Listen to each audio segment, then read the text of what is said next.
తనుజ తన అందం, తన మాట తీరుతో, అలాగే ఎక్కడా కూడా ఏ టాస్క్ లో కూడా గీవప్ ఇవ్వకుండా పట్టు వదలని విక్రమార్కుల్లా తన సత్తా చూపుతూ వస్తుందనే చెప్పాలి. అలాంటిది తనుజ ఫ్యాన్స్ కి ఇది నిజంగా అద్దిరిపోయే గుడ్ న్యూస్ అనే చెప్పాలి. ఇక అసలు విషయానికి వస్తే బిగ్ బాస్ హౌస్ లో వైల్డ్ కార్డ్ కంటెస్టెంట్ ని ఆపడానికి కొన్ని టాస్కులు అయితే పెట్టారు. ఇక ఆ టాస్క్ లోని భాగంగానే చివరిగా ఎవరైతే ఉన్నారో వాళ్ళకి Bigg Boss mega captaincy contender అయ్యే ఛాన్స్ ఇచ్చారు.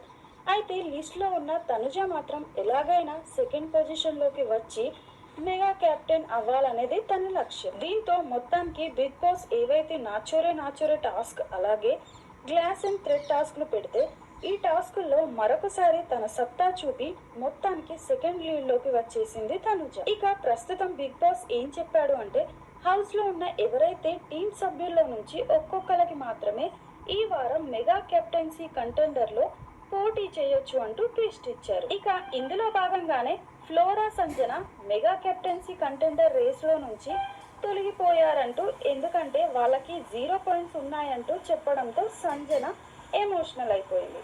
ఇక ఈ విషయం పక్కన పెడితే భరణి టీం నుంచి దివ్య, అలాగే డీమోన్ పవన్ టీం నుంచి రీతు, అలాగే పవన్ కళ్యాణ్ టీం నుంచి తనూజ, అలాగే సుమన్ శెట్టి టీం నుంచి సుమన్, మొత్తం వీళ్ళ నలుగురు పోటీ చేస్తున్నారు. నిజానికి చెప్పాలి అంటే 0 పొజిషన్ లో తనుజ ఉంది, కానీ అలాంటిది మెగా కెప్టెన్ అవ్వాలి కాబట్టే తను సెకండ్ పొజిషన్ లో నిలబడి చూపిస్తుంది చూడండి.